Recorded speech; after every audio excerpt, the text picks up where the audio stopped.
शादी का चक्कर है, अब हम जा रहे हैं मायके जा रहे हैं। कई भोली भाली महिलाएं इतनी भोली होती हैं, वो तुम्हारा पति तो चाहते ही है कि तुम भाग जाओ, वो तो चक्कर में पड़े ही है दूसरी महिला के, और तुम और भाग जाओगी तो घर में लाएगा। इसलिए कहता हूं जंग छोड़ के भागने से अच्छा है जंग को जीतो। तुम्हारा पति है, यदि रास्ता भटक गया है, उस पति को सही रास्ते में लाना पत्नी का धर्म होता है। बचाओ अपने पति को। मेरी बात सुना देना अपने अपने पतियों को, गलती ना करें, नहीं तुम बोल देना मैं महाकाली बन जाऊंगी। भय बिनु होई न प्रीत, बिना भय के प्रीति नहीं होती। आजकल का पुरुष स्त्री को बहुत सीधा समझता है। वैसे कई स्त्रियां भी पतियों को जमाती रहती हैं, कल ही सज्जन बता रहे थे। हाँ। तो आप लोग वैसे ही देखो, ज्यादा यदि आप लोगों का स्वभाव तेज हो और ज्यादा यदि मारती वारती हो पति को, तो जरा कम कर देना, नहीं तो पति जी कहेंगे महाराज जी हम तो पहले ही पिटते रहे, आप और पिटवाने के चक्कर में हो। हम तो न्याय संगत नीति संगत बात कर रहे हैं। तुम्हारा पति रास्ता भटक जाए उसके लिए दंड है ना। पति पर हाथ उठाने का हमारे सनातन धर्म में कोई विधान नहीं है, पर फिर भी मेरी मैया जैसे तुम्हारे पति माने वैसे पति को मनाओ। यदि नहीं मनाओगी तो घर तो तुम्हारा बिगड़ रहा है कि नहीं। फिर इसलिए राम जी समुद्र के सामने हाथ जोड़ के खड़े थे, मान जाओ समुद्र भैया रास्ता दे दो, मान जाओ। 3 दिन हो गए नहीं आया। राम जी बोले रुक, लाओ धनुष मेरा, और धनुष ला के अग्नि बाण चढ़ाया, धनुष कांपता हुआ गया, बचाओ बचाओ बचाओ त्राहि माम पाहि माम। भगवान बोले 3 दिन से हाथ जोड़े खड़े थे, तब खोपड़ी में बात समझ में नहीं आ रही थी। इसलिए कई लोग बातों से नहीं मानते, उनको लाते ही चाहिए। तो जो बातों से माने उन्हें बातों से समझाओ, और जो लातों से माने लातों से समझाओ। तुम्हारा पति बातों से माने तो बातों से समझा दो, नहीं फिर आखिरी ऑप्शन। रास्ता ना भटके कोई, चरित्रवान बनना है। ना पुरुष अपने रास्ते से भटके, और ना यदि पत्नी रास्ता भटक जाए, यदि वो अपने पुरुष को धोखा देती है, यदि वो अपने पति को छोड़कर पर पुरुष के साथ जाती है, तो ऐसी पत्नी को पहले समझाया जाए। यदि ना समझे तो ऐसी पत्नी का परित्याग कर दिया जाए। पुरुष के लिए भी वही ऑप्शन, नारी के लिए भी वही ऑप्शन।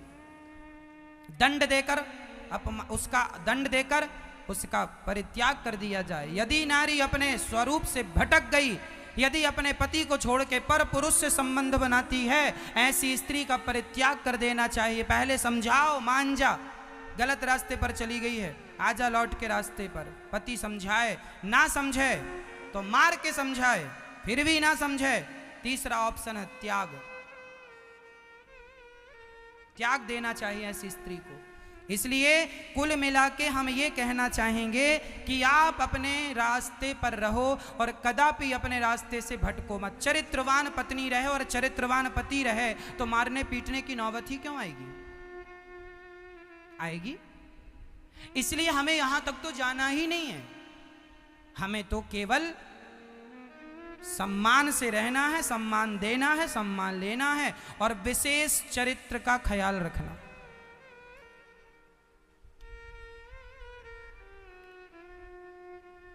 आजकल के बच्चों को प्यार हो जाता है, छोटे छोटे बच्चों को। आपकी बेटी को प्यार हो गया है, आपके बेटे को प्यार हो गया है किसी से।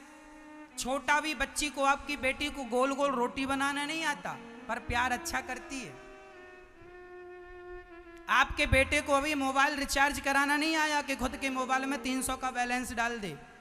300 रुपये भी कमाने की अभी क्षमता नहीं है, लेकिन प्यार अच्छे से करता है। आजकल के बच्चे प्यार करने लग गए हैं। एक लड़का एक लड़की मेरे पास आए, महाराज जी मैं शादी करना चाहता हूं, चाहती हूं, लड़के ने कहा मैं इस लड़की से प्यार करता हूँ, इसी से शादी करूँगा। हमने कहा ठीक है तो कर लो, हमसे क्यों कह रहे हो? महाराज जी हम इसलिए कह रहे हैं, हम तो प्यार करते हैं पर हमारी मम्मी मानने को तैयार नहीं है, हमारे पापा मानने को तैयार नहीं है। हमने कहा माँ बाप नहीं मान रहे हैं तो आप शादी मत करो।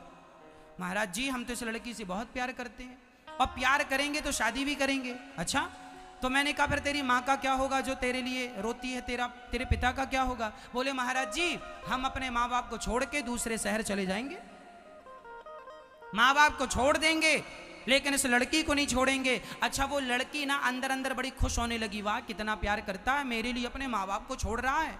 मैंने उस लड़की को बुलाया, बिठाया, मैंने कहा मेरी बहन इस लड़के के चक्कर में बेवकूफ ना बन, ये एक नंबर का मूर्ख आदमी है। बोले कैसे महाराज जी? मैंने कहा सुन, जो लड़का अपनी माँ का सगा ना हो सका वो तेरा कितने दिन सगा बन के रहेगा ये तो सोच। जो अपने बाप का ना हो सका वो तेरा हो जाएगा। जो अपनी माँ की छाती में खंजर दे सकता है, कल तेरी से अच्छी कोई मिल गई तुझे छोड़ के उसके पास चला जाएगा। इनका दीन धर्म क्या है? इसलिए कदापि।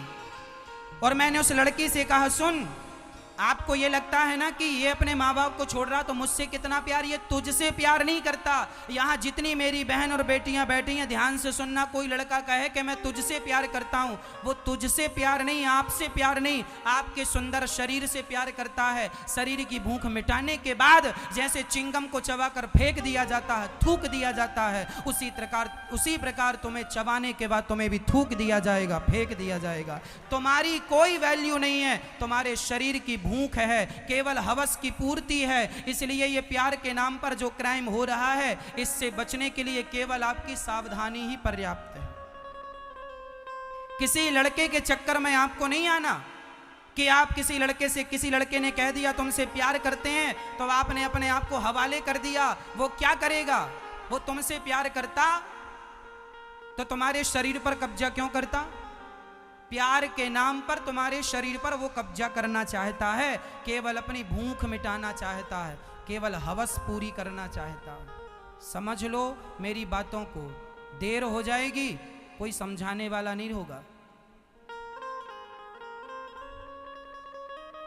कितनी लड़कियां शादी कर लेती हैं भागकर, लव मैरिज और कोर्ट मैरिज कर लेती हैं, पर कोर्ट मैरिज और लव मैरिज की शादियां 100 में से 95% शादियां फ्लॉप होती हैं, फेल होती हैं। हाँ या ना? मैं सारी जिंदगी मेरी समाज में ये देखते देखते जा रहा। एक बहन किसी लड़के के साथ भाग गई, लड़के ने 2 महीने रखा, 2 महीने बाद उसको चूस करके, उसका सारा सुंदरता उसकी हरण करके, उसका सील भंग करके भगा दिया। जाओ पिता से धन लेकर आओ। उसने कहा पिता से कैसे मांगे, पिता ने तो हमें छोड़ दिया है, अब कहीं भी जाओ। फिर क्या करते हैं, माँ बाप को फिर अपनाना पड़ता है। लड़की ससुराल में सुखी नहीं होती। चलो मैं एक उदाहरण से समझाता हूं। माना कि आप किसी लड़के के साथ भाग गई तो क्या आपकी सास ही आपसे खुश रहेगी? वो सारी जिंदगी तुम्हें ताना देगी, राम राम इस लड़की ने मेरे लड़के को फंसा लिया। क्योंकि उस सास की भी तो एक उम्मीद थी कि मैं अपने बेटे के विवाह में नाचूंगी, हल्दी चढ़ाऊंगी, तेल चढ़ाऊंगी, मंडप गड़ेगा, बैंड बाजे बजेंगे। आखिर तुमने अपनी सासू माँ के सारे सपने को पानी में फेर दिया कि नहीं? सारे सपनों में पानी डाल दिया? हाँ या ना? एक लड़की जब गलती करती है ना तो उसके अपने माँ बाप भी तो रोते हैं। मेरी बेटी मुझे छोड़कर चली गई, जिस पर बेटी पर इतना फक्र था, जिस बेटी पर इतना नाज था, जिस बेटी पर इतना गर्व था, आज वो बेटी हमें छोड़कर चली गई। आप तो अपना घर बसा के खुश हो भी जाओगी मेरी माँ, पर माँ बाप का बसा बसाया घर उजड़ जाएगा। जिस गली से तुम्हारे माँ बाप निकलेंगे लोग कहेंगे इसकी बेटी भाग गई। जब बेटी ऐसी थी तो माँ भी ऐसी ही होगी। तुम्हारी माँ पतिव्रता, तुम्हारी सती सावित्री जैसी माँ, उसके चरित्र पर भी ये जमाना उंगलियां उठाएगा, केवल तुम्हारी एक गलती के कारण। तुम्हारी सजा तुम्हारे माँ बाप को भोगनी है। सारा समाज, सारा परिवार ताने मारेगा कि बहुत छूट देते थे, अपनी बेटी को भाग गई। फिर तुम्हारे कारण और बाप जो अपनी बेटियों को पढ़ाते हैं वह बाप भी अपनी बेटियों को कहेंगे मत पढ़ने जाओ, फलाने की बेटी तो भाग गई, कहीं तुम भी ना भाग जाओ।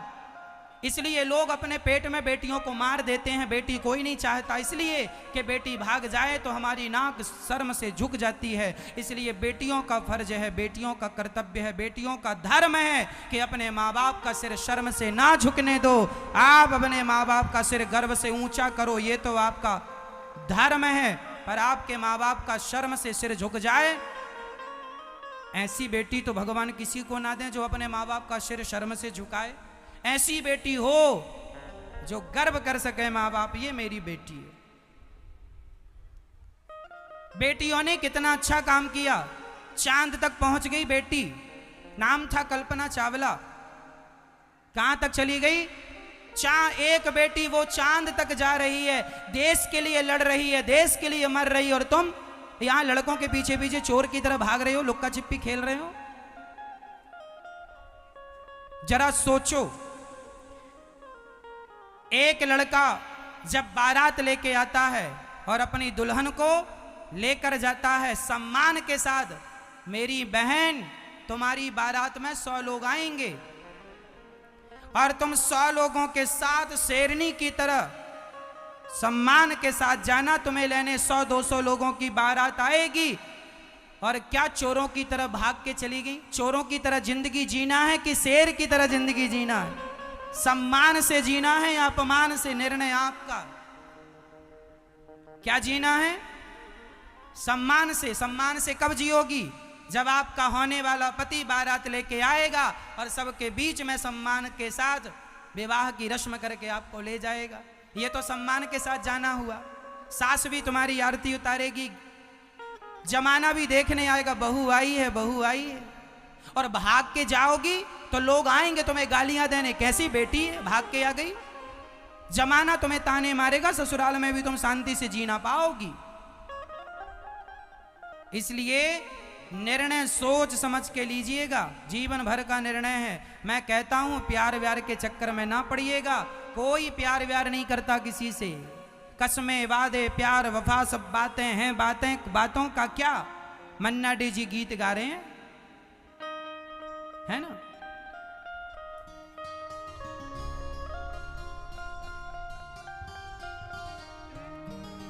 कोई किसी का नहीं ये झूठे, कोई किसी का नहीं ये झूठे, नाते हैं नातों का क्या, कसमें वादे प्यार वफा सब बातें हैं, बातों का क्या, कसमें वादे प्यार वफा से बातें हैं, बातों का क्या। पिता की अपने मूर्ति निहार के,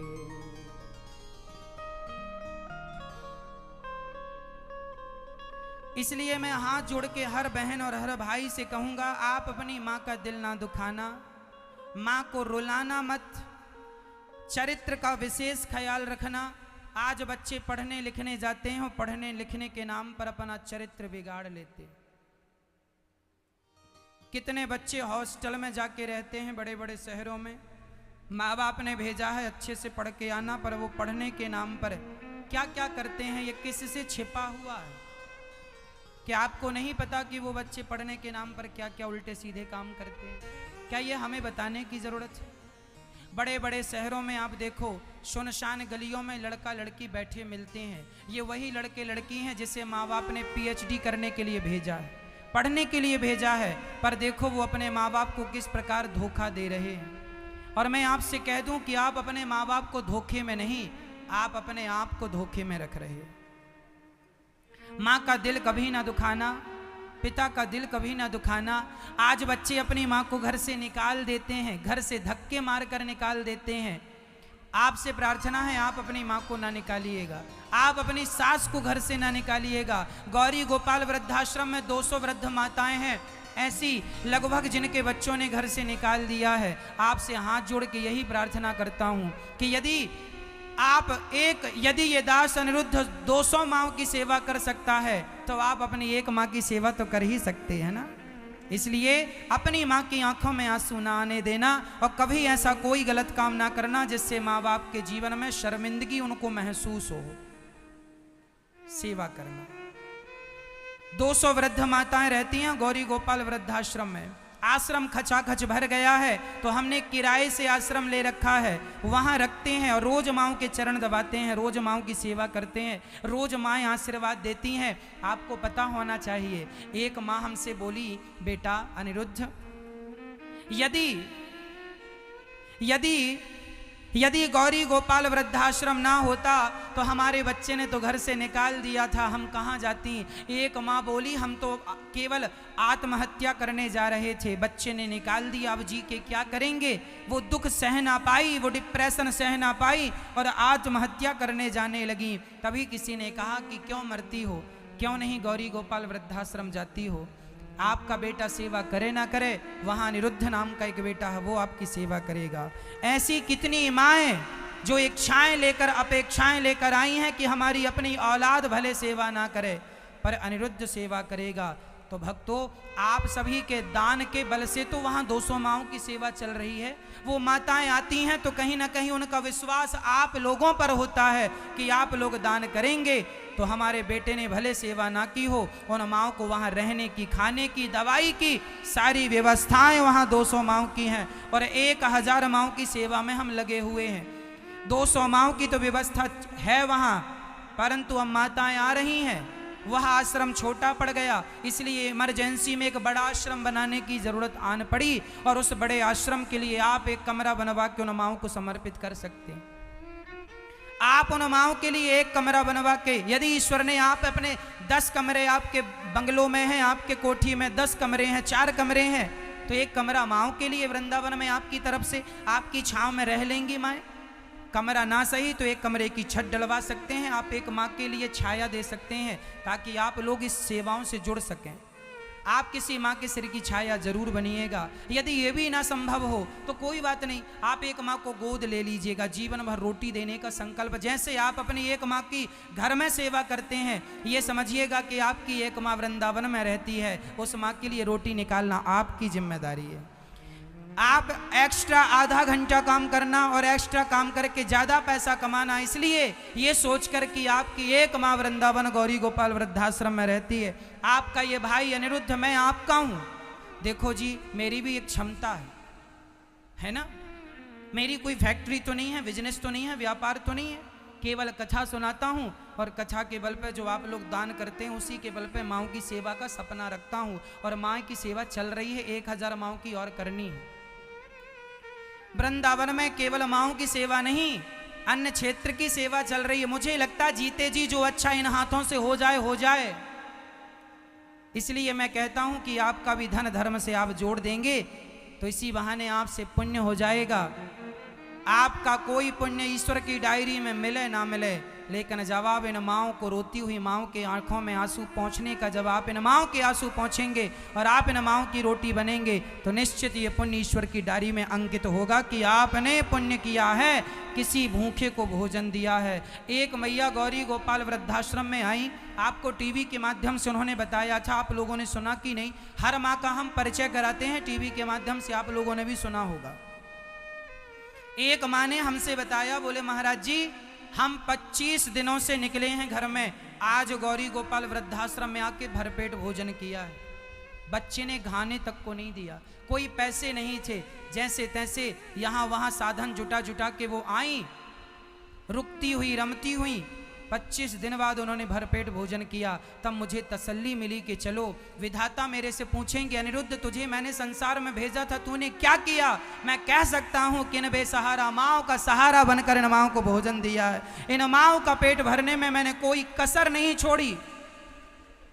एक जंगल में आग लगी मैया, उस जंगल में जब आग लगी तो सारे पशु पक्षी भाग गए, पर एक नन्ही सी चिड़िया चोंच में पानी भर भर के जंगल की आग में डालती रही। एक कौआ पूछा, क्यों री चिड़िया, क्या कर रही है? चिड़िया बोली, जंगल में आग लग गई है, बुझा रही हूँ। कौआ बोला, क्या तेरी चोंच में इतना पानी है कि तू आग को बुझा सके? चिड़िया बोली, मेरी चोंच में इतना पानी तो नहीं है कि मैं जंगल की आग बुझा सकूं, लेकिन जब इतिहास उठाकर देखा जाएगा तो मेरा नाम आग लगाने वालों में नहीं, आग बुझाने वालों में लिखा जाएगा कि एक चिड़िया ने कम से कम आग बुझाने का प्रयास तो किया।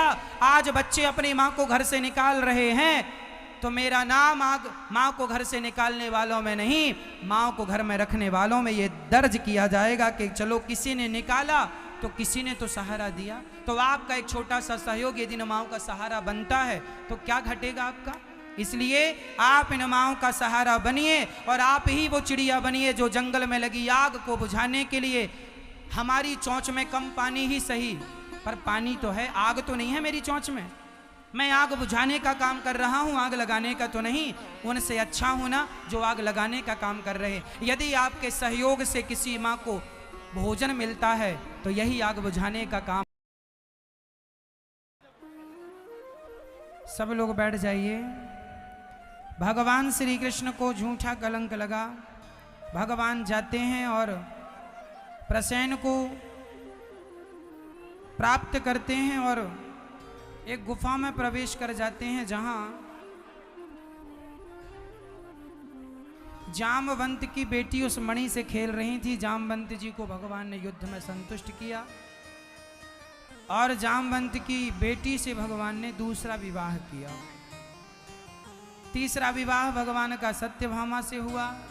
सत्यजित को मणि लौटाई, उन्होंने फिर बेटी का विवाह किया। चौथा विवाह भगवान का यमुना से, पांचवा उज्जैन में मित्रविंदा से, छठवा सत्या से, सातवां भद्रा से, आठवां लक्ष्मणा से। भौमासुर नाम के दैत्य को मार के भगवान ने उसकी 16,100 कन्याओं को जेल से आजाद किया और भगवान ने टोटल विवाह किए 16,108। हर कन्या से विवाह कर लिया। अच्छा, भगवान ने जानकर विवाह नहीं किया, मजबूरी यह थी भगवान की कि उन कन्याओं से विवाह करना इसलिए पड़ा। वो कन्याएं कह रही थी विवाह नहीं करेंगे तो हम मर जाएंगे, अब हमें कोई स्वीकार करेगा नहीं, इसलिए भगवान ने उन कन्याओं से विवाह किया और टोटल विवाह हो गए 16,108। इसके बाद भगवान रुक्मणी जी से बात करते हैं। अनिरुद्ध उषा का विवाह संपन्न हुआ है, बाणासुर का उद्धार हुआ है, राजा नृग पर भगवान ने कृपा की है। पौंड्रक काशीराज द्विविद का उद्धार किया है। जरासंध के जेल से 20,800 राजाओं को छुड़ाकर भगवान ने युद्ध में जरासंध को भी संतुष्ट कराया। और इसके बाद शिशुपाल की 100 गालियां सुनकर शाल्व और दंतवक्र का उद्धार करते हैं। भगवान के परम भक्त का नाम था सुदामा। कृष्णस्यासीत् सखा कश्चित् ब्राह्मणो ब्रह्मवित्तमः विरक्त इंद्रियार्थेषु प्रशांतात्मा जितेन्द्रियः। मैया किसे ढूंढ रही हो? बैठी यहां देख रही, ऐसा लग रहा है कि ऐसे देख रहे हैं जैसे वहां भगवान खड़े हो। भगवान तो यहां बैठी है। थोड़ा शांत रहो, ध्यान से सुन लो। थोड़ी देर और रहेंगे आपके बीच में, फिर आप अपने घर, ये दास भगवान के चरणों में। तो थोड़ी देर और शांति का परिचय देकर सुदामा जी की पावन कथा को श्रवण कीजिएगा। भगवान श्री कृष्ण के परम भक्त का नाम है सुदामा। बहुत गरीब हैं सुदामा जी, कोई रोटी की भी व्यवस्था नहीं, जीवन में बहुत अभाव है, ना कपड़े हैं पहनने को, ना खाने को बढ़िया सी रोटी है, ना रहने के लिए कोई बढ़िया घर ही है। सुदामा जी के पास कुछ भी नहीं था, पर एक चीज थी। क्या? कृष्ण भक्ति, कृष्ण प्रेम। यदि हमारे पास पहनने को कपड़े हो, खाने को रोटी और रहने को घर हो, सब हो, पर कृष्ण प्रेम ना हो तो सब होना भी बेकार है। और कुछ ना होकर भी यदि कृष्ण प्रेम है तो ये समझिएगा कि आपके पास सब कुछ, आप दुनिया के सबसे अमीर व्यक्ति हैं,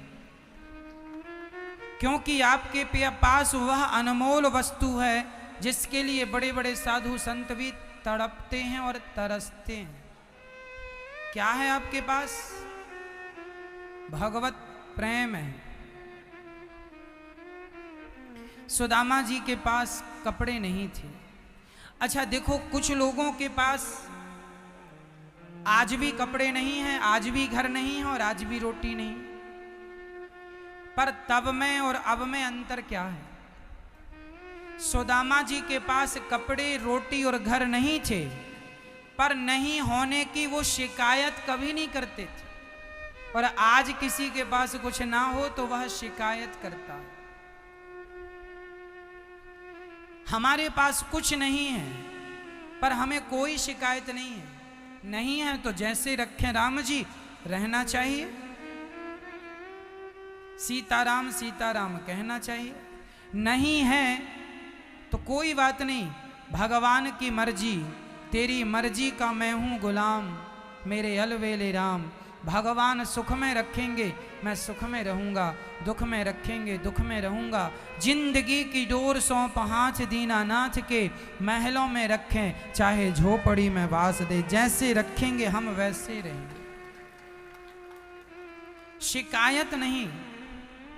सुदामा जी के जीवन में शिकायत नहीं थी। जब सुदामा की ऐसी हालत भगवान ने देखी, एक दिन भगवान ब्राह्मण बन के सुदामा के घर चले गए। सुशीला मिली, सुशीला से कहा भिक्षाम देही। सुशीला ने कहा मेरे घर में कुछ नहीं है, गरीबी ने जन्म लिया है, मैं आपको क्या दूं। तब भगवान ने कहा अपने मित्र को द्वारिका क्यों नहीं भेजती हो। आज सुशीला अपने पति सुदामा जी से कहती है आप अपने मित्र से मिलने क्यों नहीं जाते। सुदामा जी बोले जाकर क्या करूंगा, अरे कुछ मांग लेना। सुदामा जी बोले राम राम, क्या मैं अपने मित्र से कुछ मांगने जाऊं? क्या मांगना उचित है? सुदामा ऐसे भक्त हैं कि वो भगवान से भी मांगना, प्रारब्धवश भाग्यवश जो मिल जाए वो खाकर अपना गुजारा करते हैं, मांगने की आदत नहीं। किसी से मांगो मत। सुदामा भगवान से भी नहीं मांगते। आज सुशीला ने कहा जाओ, खाली हाथ कैसे जाएं, तो 4 मुट्ठी चावल लेकर के गए सुदामा जी। फटे से कपड़े में बांध दिया माता सुशीला ने। सुदामा जी चले चले चले चलते चलते। अच्छा सुदामा जी इतने दुबले पतले थे कि ऐसा लग रहा था शरीर में हड्डी हड्डी बची, मांस रोटी थी नहीं घर में खाने को, गरीबी बहुत थी। मैया थोड़ा शांत रहो भैया। अच्छा सुदामा जी जब चलते चलते 2-4 किलोमीटर चले, थक गए। रास्ते में एक आदमी मिला, पूछे क्यों भैया ये द्वारिका कहाँ है? अच्छा सुदामा जी कहाँ के थे? पोरबंदर, गुजरात। पोरबंदर से सुदामा जी चले द्वारिका। बहुत पास नहीं है पोरबंदर से द्वारिका, दूर है। हमने चेक तो नहीं किया गूगल में, पर लगभग 200 किलोमीटर के लगभग तो होनी चाहिए, लगभग इतनी दूर द्वारिका, लगभग 200 किलोमीटर। सुदामा जी 4 किलोमीटर चलकर थक गए और चलना था 200 किलोमीटर, और एक हड्डी रह गई थी, शरीर बिल्कुल ढांचा रह गया था। एक आदमी से पूछा भैया ये द्वारिका कितने दूर है? वो आदमी हंसने लगा जिससे पूछा। अरे भाई तुम हंसते क्यों हो, बताओ द्वारिका कितने दूर है? उस आदमी ने कहा ऐसी हालत में ऐसे शरीर से द्वारिका नहीं पहुंचा जा सकता, इतने दूर है कि तुम इस शरीर से तो नहीं ही पहुंच सकते। जब आप अपनी सफलता के लिए चलते हैं ना, तब आपको रास्ते में ये कहने वाले जरूर लोग मिल जाते हैं कि तुम सफल नहीं हो सकते, तुम इस काम में सफलता हासिल नहीं कर सकते। ऐसा कहने वालों के मुंह ना लगना। जीवन में जब आप अपना काम करते हैं, तरक्की करते हैं, अपने आप को सफल करते हैं, तो रास्ते में ये कहने वाले लोग बहुत मिलते हैं कि तुम ये नहीं कर पाओगे, तुम सफल नहीं हो पाओगे, तुम ये बिजनेस, तुम ये व्यापार नहीं कर पाओगे। पर इनकी बातों में लगने की जरूरत नहीं है। सुदामा यदि उसकी बातों में लग के घर लौट जाते तो क्या द्वारिका मिलती? ऐसे लोगों के बातें सुन के डिलीट कर देना चाहिए। सुदामा बोले, यदि मेरा लक्ष्य पक्का है और मेरी भक्ति पक्की है तो मैं नहीं जा सकता द्वारिका तक, तो कोई बात नहीं, द्वारिकाधीश ही आएंगे मुझे लेने के लिए। विश्वास के साथ चल पड़े। जब भक्त विश्वास के साथ चलता है तो स्वयं भगवान गाड़ी लेकर सच्ची आ गए। सुदामा जी की हिम्मत छोड़ी थी चलने की, और सुदामा जी चल भी ना पाते, रास्ता भी तो पता नहीं था, कभी यहां जा रहे हैं कभी यहां जा रहे हैं। उस जमाने में कोई हाईवे तो था नहीं, पगडंडी थी, वो भी कहीं जाकर पगडंडी खत्म हो जाती, अब किस तरफ जाना है पता ही नहीं है। तब भगवान गाड़ी लेकर आए और भगवान बोले, बाबा कहाँ जा रहे हो? सुदामा बोले, भैया द्वारिका जा रहा हूं। अच्छा, हम भी द्वारिका जा रहे हैं, चलो। सुदामा बोले, हमें ले चलोगे? हाँ हाँ। सुदामा जी को गाड़ी में बिठा लिया। ये कोई और नहीं, गाड़ी लेकर भगवान। जब भक्त रास्ता भटक जाता है ना, तो सच्ची कहता हूँ किसी ना किसी रूप में भगवान ही रास्ता बताने के लिए आते हैं, वह ईश्वर ही है। जीवन में जब कोई आपका सच्चा मार्गदर्शन कर दे तो समझ लेना कि उस रूप में परमात्मा ही आए और उन्होंने ही आपका मार्गदर्शन किया। ना जाने किस रूप में नारायण मिल जाए। इसलिए कहता हूँ सबका आदर, सबका सम्मान किया करो, पता नहीं किस रूप में परमात्मा घर में आके चले जाए। हर स्वरूप का सम्मान हो, हर व्यक्ति का आदर हो, ना काहू से दोस्ती ना काहू से बैर। कबीरा खड़ा बाजार में सबकी चाहे खैर, सबकी खैरियत चाहते हैं कबीरदास जी। सुदामा जी चले, गाड़ी पर बैठे हैं, बचपन की बातें करते करते सुदामा जी पहुंचे द्वारिका। भगवान ने यूं ही पहुंचा दिया। सुदामा द्वारिका में उतर गए, भगवान अंतर्धान हो गए। सुदामा जी द्वारिका वालों से कन्फर्म करते हैं, भैया क्या यही द्वारिका है? हाँ हाँ यही है। तुम्हें किससे मिलना है? सुदामा जी बोले, हम कृष्ण कन्हैया से मिलने आए। अच्छा, तो क्या कुछ भीख भीख लेने आए हो? सुदामा बोले, ना भीख नहीं लेने आए, हम उनसे मिलने आए हैं, वो हमारे मित्र हैं। अच्छा, सुदामा जी जब कहते थे ना कि मैं इनका मित्र हूं तो लोग हंसते थे, सुदामा जी का मजाक बनाते थे। अमीरी अच्छी है, पर अमीरी पाकर कोई गरीबों का मजाक बना ले, ये अच्छा नहीं है। यदि तुमने किसी का मजाक उड़ाया तो भगवान कहेंगे, अच्छा इसका मजाक उड़ा रहे हो, चलो अब तुम्हें इसकी जगह बिठा देते हैं और उसको तुम्हारी जगह बिठा देते हैं, उल्टा हो जाएगा। इसलिए किसी का मजाक, सुदामा जी का खूब मजाक उड़ाया गया, पर सुदामा जी अपने लक्ष्य में इतने पक्के थे। अच्छा, आप भी जीवन में जब भगवान के रास्ते में चलते हैं ना, लोग आपका भी तो मजाक उड़ाते हैं। भटिंडा में एक बहन, एक मैया कथा ज्यादा सुनने लग गई, माथे पे तिलक लगाने लग गई और नारायण नारायण खूब जपने लग गई। तो पड़ोसन कहने लगी, बड़ी मीरा बन रही है। आज लोग ताने कैसे मारते हैं, पड़ोसन कह रही बड़ी मीरा बन रही है, तो आपको क्या कहना चाहिए उससे? आप बिल्कुल चूका ना करो, कह दिया करो, हाँ हम मीरा बन रही है, तू सूप न खा, बन जा। तू सूप न खा, तेरी मां सूप न खा। मैं मीरा बन रही हूं, मीरा गलत है बनना। लोग ताने मारते ना, बड़ी मीरा बन रही, हाँ तो तू सूप न खा, बन जा, ताड़का बन जा। हमें क्या करना, चूल्हे में जा। हम तो मीरा बने तो हमें तो बने रहने दे। खुद कुछ करते नहीं और दूसरा करे तो पांव पकड़ के खींचते। भक्ति के रास्ते में भगवान का नाम लेने वालों का तो बिल्कुल मजाक ना बनाना। नहीं, भगवान इतने हंटर बरसाएंगे नानी याद आएगी। भगवान कहते हैं मुझे कोई गाली दे मैं सह लूंगा। भगवान कहते हैं मेरा अपमान कोई करे मैं बर्दाश्त कर लूंगा, पर मेरे भक्त का कोई अपमान कर दे ये मैं बिल्कुल बर्दाश्त नहीं करूंगा। अहम भक्त पराधीन यस्वतंत्र वध्वजा, मैं अपना अपमान सहन कर सकता हूं पर भक्त का अपमान नहीं। इसलिए कभी भी भगवान के भक्तों का अपराध ना करना। एक अपराध होता है भगवत अपराध, एक अपराध होता है भागवत अपराध। भागवत अपराध जो भगवान को लोग गालियां देते हैं ये भगवान का अपराध है, भगवान इस अपराधी को माफ कर सकते हैं। पर भागवत अपराध, भागवत मतलब भगवान के भक्त को भागवत कहते हैं। भगवान के भक्त को क्या कहते हैं? भागवत।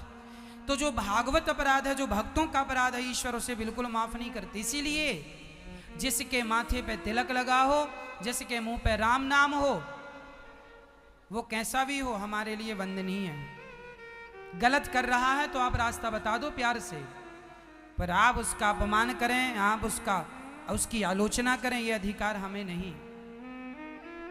रावण तब तक सुरक्षित था जब तक उसने विभीषण को नहीं निकाला, और जिस दिन रावण ने विभीषण को निकाला है, अस कही चला विभीषण जबहि आयोहीन भय सब तबहि, साधु अवज्ञा तुरत भवानी कर कल्याण अखिल के हानि।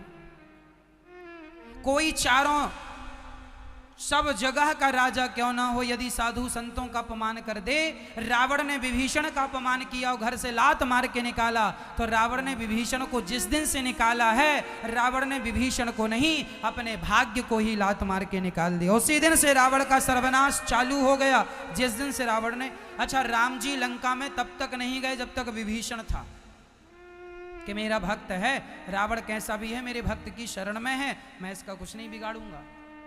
राम जी चाहते तो एक बाण से रावण का सर्वनाश कर लेते, लेकिन राम जी ने एक भी बाण नहीं चलाए, क्योंकि अभी तक लंका में राम जी का भक्त है। रावण कैसा भी था पर विभीषण की शरण में था, और अब तो रावण ने लात मार के निकाल दिया। उसी दिन से उसकी उल्टी गिनती चालू हो गई। किसी भी प्रकार से भक्त का अनादर ना हो, भक्त का अपमान ना हो।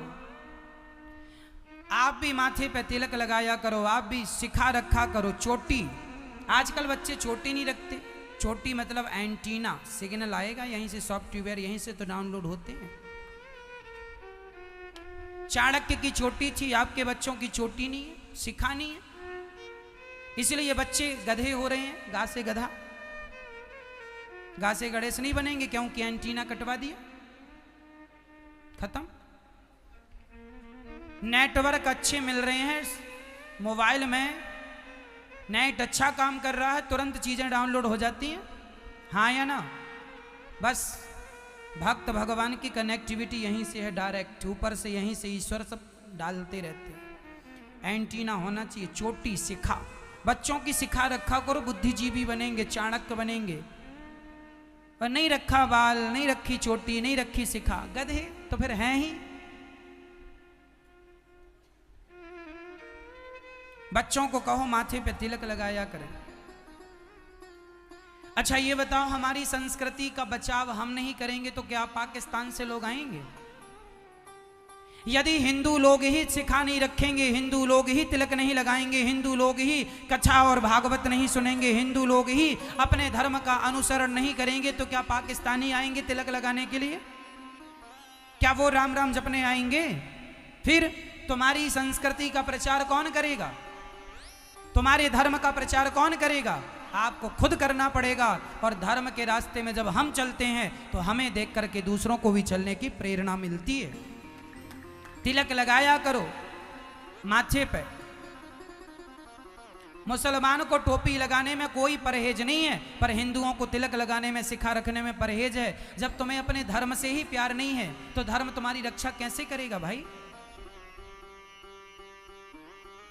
हमारे सरदार भाई अपने पगड़ी पहनते हैं, उन्होंने पगड़ी लगाना नहीं छोड़ी, और तुम हिंदुओं ने तिलक लगाना, सिखा रखना सब छोड़ दिया, तुलसी छोड़ दी, माला छोड़ दिया, सब छोड़ दिया। हिंदुओं के पतन का कारण यही है। आज मुसलमान का लड़का सवेरे टोपी लगा के और नमाज पढ़ने जाता है, लेकिन हिंदू का बच्चा सवेरे से मोबाइल गेम खेलता है, लेकिन वो न सूर्य भगवान को जल चढ़ाता ना मंदिर जाता है। जब तुम्हारे बच्चे धर्म की बात सीखेंगे नहीं, जानेंगे नहीं, पढ़ेंगे नहीं, तो धर्म का पालन कैसे करेंगे बताओ? कौन सिखाएगा? पाकिस्तान से आएंगे तुम्हारे बच्चों को सिखाने के लिए धर्म का पाठ? फिर क्यों नहीं सिखाती हो मैया? तिलक लगाया करो, सिखा रखा करो, कंठी पहना करो। पालतू कुत्ते के गले में पट्टा होता है, जो कुत्ते के गले में पट्टा है वो पालतू कुत्ता है, और जिस कुत्ते के गले में पट्टा नहीं वो फालतू है। उसी तरह जिसके गले में तुलसी की माला, माथे पे तिलक है, ये सब भगवान के पालतू भक्त हैं, और बाकी सब फालतू हैं। तो फालतू काहे बनना, पालतू बनो। गले पे तुलसी होनी चाहिए, तुलसी की माला।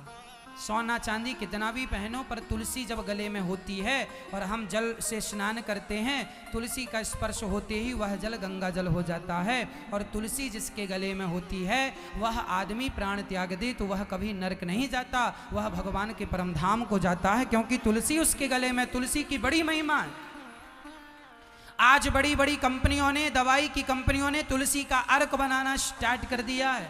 बड़ी बड़ी ब्रांडेड कंपनियों में तुलसी का अर्क मिलने लग गया है, हाँ या ना? जो लोग कहते थे तुलसी की पूजा तो ये मूर्ख लोग करते हैं, जो लोग तुलसी का कभी अपमान किया करते थे, आज सारी दुनिया ये बात जान गई है कि तुलसी के अंदर, तुलसी के अर्क में, तुलसी के रस में हजारों प्रकार की बीमारियों को नष्ट करने की ताकत है। सबसे बड़ी एंटीबायोटिक तुलसी का रस है, तुलसी है, ये मैं नहीं, रिसर्च कह रही है। बड़ी बड़ी कंपनियां तुलसी का अर्क बेचने लग गई हैं। इसलिए कहता हूं तुलसी पहना करो, तुलसी का पत्ता खाया करो, तुलसी घर में लगाया करो, ये तुलसी मां है। हिंदुओं की पहचान यही तो है। तुम्हारा तिलक, तुम्हारी शिखा, पहले लिखा जाता पहले घर के सामने लिखा जाता था श्री राम जय राम जय जय राम, राधे कृष्ण राधे। आजकल लिखा जाता कुत्तों से सावधान। ये घर किसका है? कुत्तों का। लिखा ये कुत्तों से सावधान। किसका घर है ये बताओ? कुत्तों का। लिखा ही ना, साहब ने लिखा कुत्तों से। यहां कौन रहता? कुत्ते रहते हैं। उन्होंने खुद लिखा, हम तो कह नहीं रहे। अब आदमी को कुत्ता ही बनना है तो क्या कर? गधा, गा से गधा पढ़ोगे तो कुत्ता ही बनोगे, गा से गणेश पढ़े होते तो कुछ अक्कल होती। इसलिए पढ़ो, पढ़ेगा इंडिया तो बढ़ेगा इंडिया। पढ़ाई केवल रट्टू तोता नहीं है, पढ़ लिया रट लिया बस एग्जाम दे दिए। पढ़ाई चरित्र में होनी चाहिए, चरितार्थ होना चाहिए। उस पढ़ाई को चरितार्थ करो, सफल बनो। आपको सफल बिजनेसमैन, सफल व्यापारी बिजनेसमैन बनना, सफल से सफल व्यक्ति बनना, उसके लिए आपको मेहनत करनी पड़ेगी, पसीना बहाना पड़ेगा। बातों को ध्यान से सुनना होगा। भगवान श्री कृष्ण ने सुदामा जी से मित्रता की और सुदामा जी द्वार पर खड़े हैं। द्वारपालों से कहा, जाओ मेरे मित्र को कह दो कि मैं बचपन का मित्र आया हूं। सुदामा के द्वारपाल भगवान के आए और द्वारपालों ने कह दिया,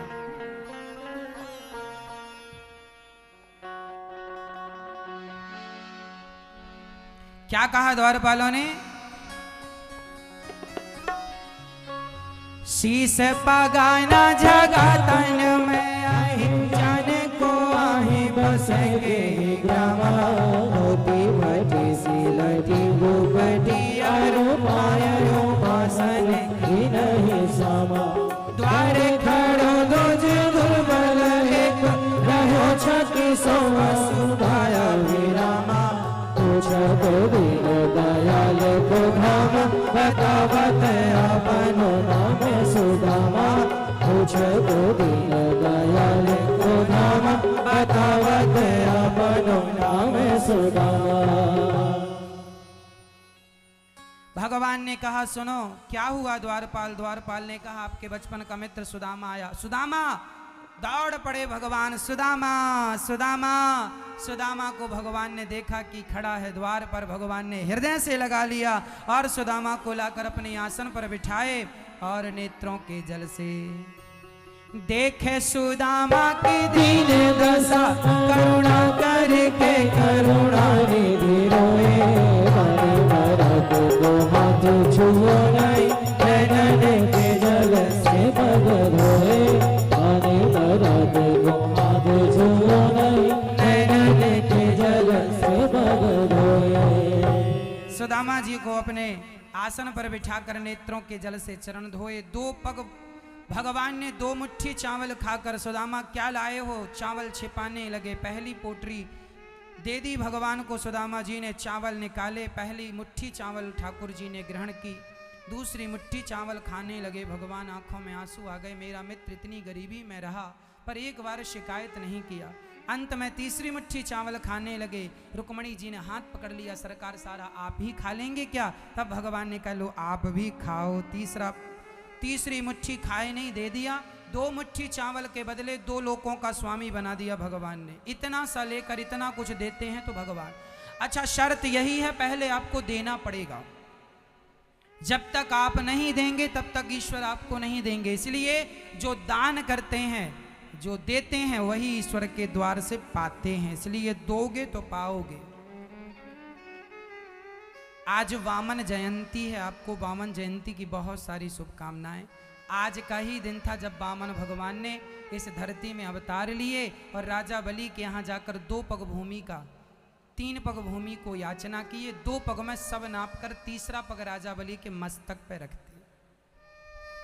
आज के दिन ही राजा बलि ने भगवान को 2 पग भूमि का दान दिया। इसलिए आप भी वृंदावन में संत निवास और गौरी गोपाल जी की बड़ी रसोई जो बन रही है, उसके लिए भूमि दान आप भी आज के दिन संकल्प ले सकते हैं। सुदामा जी के चरणों को धोकर भगवान ने आसन पर बिठाया, 2 लोकों का स्वामी बनाया। बहुत सेवा पूजा हुई। अब सुदामा जी जाने लगे। जब सुदामा जी अपने घर गए तो सुदामा जी ने अपने घर को सोने का घर पाया। सुदामा जी द्वार पर रोने लगे। भगवान ने प्रकट होकर कहा, सुदामा क्यों रोते हो? प्रभु, मैं गरीब ही अच्छा था, कम से कम आपका भजन ज्यादा हो रहा था। कहीं इस सोने की नगरी में प्रवेश करते ही मेरी बुद्धि ना बिगड़ जाए, कहीं आपका चिंतन ना छूट जाए। सुदामा जी से भगवान ने कहा, आप ऐसे राज्य का उपभोग तो करोगे पर मेरा चिंतन वैसा ही बना रहेगा, नहीं छूटेगा। धन पाकर के जरूर भगवान से कहना चाहिए, प्रभु धन दिया है, आपका चिंतन ना छूट जाए इस धन के चक्कर में। हे नाथ, मैं आपको कभी भूलूं नहीं। उसके बाद भगवान कुरुक्षेत्र गए हैं, जहां अपनी गोपियों से भेंट करते हैं। देवकी के 6 पुत्रों को लौटाते हैं भगवान। माता देवकी के भृगु जी की परीक्षा में भगवान के छाती में लात मारा भृगु जी ने। भगवान ने चरण पकड़ के कहा, मेरी छाती कठोर थी, आपके चरण कोमल थे, चोट तो नहीं आई। सांब का संतों का अपमान करना, नव योगेश्वरों का संवाद, दत्तात्रेय जी के 24 गुरुओं की चर्चा है। पृथ्वी, वायु, अग्नि, आकाश को गुरु बना के एक चीज सीखी है श्री दत्तात्रेय जी ने। जीवन में हमें कुछ ना कुछ सीखते ही रहना चाहिए। और भक्तों, भगवान इस लीला को पूरी करके 125 वर्ष की लीला पूरी करके प्रभास क्षेत्र में यादव सारे आपस में लड़के मरने लगे। श्राप लग ही चुका था आपस में लड़के मरने का। सारे यादव गण भगवान के धाम को गए। भगवान ने सबको परम धाम भेजा। अपने गोपियों को, ग्वाल वालों को, नंद बाबा को, सबको, यशोदा को, सबको भगवान ने दिव्य विमानों के साथ साथ परम धाम भेजा। भगवान के पांव में बहेलिए ने बाण मारा। ये राजा बलि था, बाली। इसे छिपके भगवान ने मारा तो इसने कहा, मुझे छिपके क्यों मारा? भगवान ने कहा, अगले जन्म में तू मुझे मार लेना। वही छिपके मारता है और भगवान अब जाने लगे। भक्तों ने कहा, प्रभु आप जा रहे हैं, हम कैसे रहेंगे? भगवान ने कहा, हम जा नहीं रहे, हम इस भागवत में समा रहे हैं। जहाँ जहाँ ये भागवत होंगी हम वहाँ वहाँ प्रकट होकर अपने भक्तों का दुख दूर करते रहेंगे। हम जा नहीं रहे, हम तो समा रहे हैं। समा गए भगवान। इसलिए अभी 20 तारीख से भागवत जी की पोथी वृंदावन में बैठ रही हैं। आप भी अपने पूर्वजों के लिए भागवत जी की पोथी पाठ करवा के उनका कल्याण कर सकते हैं। भगवान इस भागवत में समा गए और भगवान के बाद राजा परीक्षित ने 7 दिन पूरे किए। तक्षक ने रसा, उनका उद्धार हुआ। जन्मे जन यज्ञ करके सर्पों को मारा, संतों ने मना किया। अब राजा परीक्षित का उद्धार हुआ, तक्षक बचे हैं। अब मैं 7 दिन की कथा का सार सुनाता हूँ। भगवान परमधाम को गए हैं। पहले दिन की कथा में आपने सुना धुंधकारी जैसे पापी का उद्धार। दूसरे दिन की कथा में आपने सुना कि कलयुग को रहने के 4 कमरे बनवाए परीक्षित ने। द्यूतम पानम स्त्रिया सोना। कलयुग का पहला ठिकाना, जहां जुआ होगा वहां क्या होगा? कलयुग, जहां जुआ वहां इसलिए जुआ नहीं खेलना, शराब नहीं पीना, चरित्रहीनता नहीं, चरित्र से नहीं गिरना और मांस भक्षण नहीं करना। इन 4 से बचिएगा। तीसरे दिन की कथा में आपने ध्रुव चरित्र, चौथे दिन जन्मोत्सव, 5वें दिन बाल लीलाएं, 6वें दिन रुक्मणी मंगल, आज 7वें दिन सुदामा चरित्र के साथ दास ने कथा को पूरी की। आप सभी भटिंडा वासियों का और समस्त पंजाब वासियों का, क्षेत्र वासियों का दास अनिरुद्ध को अथाह प्यार स्नेह मिला, इसलिए आपका बहुत बहुत धन्यवाद करता हूँ। आप सभी भटिंडा वासियों को, क्षेत्र वासियों को, यहाँ क्षेत्र के ग्रामीण ग्राम वासियों को, जो भी कथा में आई माताएं बहनें बच्चे वृद्ध जन, सबको दास अनिरुद्ध प्रणाम करता हुआ, आप सभी जैसे भक्तों के चरण धूली को प्रणाम करता हुआ, आपकी धूली मस्तक पर रखता हुआ यह दास आपका बहुत बहुत धन्यवाद करता है कि आप लोगों ने इस दास को केवल चुना नहीं, इस दास को सुना भी है, चुनते भी हैं और सुनते भी हैं। इसके लिए बहुत बहुत धन्यवाद। हम तो आपके बच्चे हैं। यदि हमसे कोई अपराध हुआ हो इन 7 दिनों में कथा सुनाने में, कि हमने कोई गलत शब्द कहा हो, कई बार हमारे मुंह से ना चाह करके भी गलत शब्द निकल जाते हैं। बहुत सारा बोलना होता है तो कई बार कुछ गलत बात हो जाती है। यदि मेरी वाणी से किसी का दिल दुखा हो, कोई गलत शब्द निकला हो, तो मुझे अपना भाई, अपना बेटा, अपना दास जान करके मुझे क्षमा कीजिएगा। मैं आपका ही हूँ। यदि मैंने कोई गलती की हो तो YouTube पर कमेंट बॉक्स में ज़रूर बताइएगा कि आपने ये गलती की, मैं उसे सुधारने की पूरी कोशिश करूँगा। मैं तो आप सभी से सीखता हूँ, आप तो हमारे दर्पण हैं। तो मुझे यदि गलती हुई हो तो माफ़ कीजिएगा। और आज आप लोगों से एक चीज़ और मैं मांगता हूँ। बैठ जाइए थोड़ी देर और। आज हम आपसे एक चीज मांगेंगे। पैसा नहीं मांगूंगा, सोना चांदी हीरा मोती जमीन जायदाद नहीं मांगूंगा। इसके अतिरिक्त एक चीज मांगूंगा, आप दोगे? कौन कौन देंगे? हाथ उठाओ। मेरे पिता तुल्य पुरुष, मेरी माँ तुल्य माँ, मेरी बहन, मेरी बेटियां, मेरे भाई, नौजवान दोस्त सब देंगे मुझे। आज मैं आपसे ना सोना, ना चांदी, ना हीरा, ना मोती, ना जमीन, ना जायदाद, ना पैसा, ना रुपया, कुछ नहीं चाहता। यदि आप मुझे 7 दिन की कथा आपने सुनी और मुझे दक्षिणा, गुरु दक्षिणा देना चाहते हैं, जैसे एकलव्य ने गुरु द्रोणाचार्य को क्या दिया? अंगूठा दे दिया। आज मैं आपसे सोना चांदी हीरा मोती नहीं मांगता। यदि देना है तो मुझे एक वादा करो, एक वचन दो कि आप अपने जीवन की समस्त बुराइयों का परित्याग करके अच्छाइयों के रास्ते पे चलना शुरू कर देंगे। शराबी शराब छोड़ देगा, जुआड़ी जुआ छोड़ देगा, सास बहू का झगड़ा छोड़ देना, पति पत्नी का झगड़ा छोड़ देना। और यहाँ भागवत से सिर्फ प्रेम, सिर्फ प्रेम। भागवत जी हमें केवल प्रेम का पाठ पढ़ाती हैं। भागवत जी के पास दूसरा कोई पाठ नहीं, सिर्फ प्रेम। तो यहाँ से प्रेम लेकर जाना। आज से आप अपने आप को परिवर्तित कर देना। शराब नहीं, जुआ नहीं, मांस नहीं, झगड़ा नहीं, लड़ाई नहीं, केवल प्रेम से रहेंगे, केवल भक्ति और प्रेम के रास्ते पर चलेंगे। यही हम आपसे मांगते हैं। इसके सिवा हमें 2 चीज़ और चाहिए। पहला तो ये कि आप सभी भटिंडा वासी हमें वचन दो कि आप सभी पानी को बचाएंगे। क्या बचाएंगे? जल बचाएंगे। सारे लोग अपने घर पे वाटर हार्वेस्टिंग करवाएंगे। ये वाटर हार्वेस्टिंग क्या है? जो बारिश में छत का पानी नालियों के द्वारा बह के चला जाता है, उस पानी का कोई अर्थ नहीं। यदि वही पानी जमीन के अंदर जाएगा तो पानी का स्तर ऊपर आएगा, जल का लेवल ऊपर आएगा, और जो पृथ्वी माता की प्यास है वह आपके छत में गिरे हुए पानी से जब जमीन में जाएगा तो भारत माता की प्यास बुझेगी। तो छत में गिरा हुआ पानी जमीन में जाए, उसके लिए घर में गड्ढा खोदो, उसमें बड़े से बड़ा पत्थर डालकर रेत डालो और छत के पानी का कनेक्शन कर दो, तो पूरा पानी जमीन के अंदर जाना शुरू हो जाएगा। इस प्रक्रिया को वाटर हार्वेस्टिंग कहते हैं। छत का पानी वेस्ट ना हो, पानी बर्बाद ना हो। तो आज से संकल्प लो कि हम जल नहीं बर्बाद करेंगे। सारे लोग 1000-2000 रुपए का खर्चा है, 5000 का खर्चा है वाटर हार्वेस्टिंग का, लेकिन साल में करोड़ों लीटर पानी जो आपके छत से बह जाता है वो बच जाएगा। यदि आप पानी लेते हो जमीन से तो क्या देना आपका धर्म नहीं है? इसलिए पानी बचाएंगे कौन कौन, मेरी बात समझ के पानी के लिए हाथ उठाएगा और जल बचाने की तरफ भागेगा? कौन कौन वाटर हार्वेस्टिंग करवाएंगे घर में? किस किस के घर में अभी है वाटर हार्वेस्टिंग, मुझे बताओ। देख लो, एक आदमी हो, 2 आदमी हो, बस इनसे काम हो जाएगा। अच्छा, आप कह रहे हैं पूरी कॉलोनी में हुई है, अच्छा है, ग्रीन सिटी में पूरी कॉलोनी में है। पूरी कॉलोनी से काम नहीं बनेगा मेरी माँ, पूरे भारतवासियों से काम बनेगा। सारे भारतवासी जागें और जल को बचाएं। चेन्नई भारत का ऐसा शहर बन चुका है जो पानी लेस, पानी खत्म। चेन्नई में पानी नहीं है पीने का, 2000 फीट खोदने पर भी पानी नहीं मिलता। कहीं अगला नंबर आपका ना आ जाए, इसलिए पानी बचाओ। पहला पानी।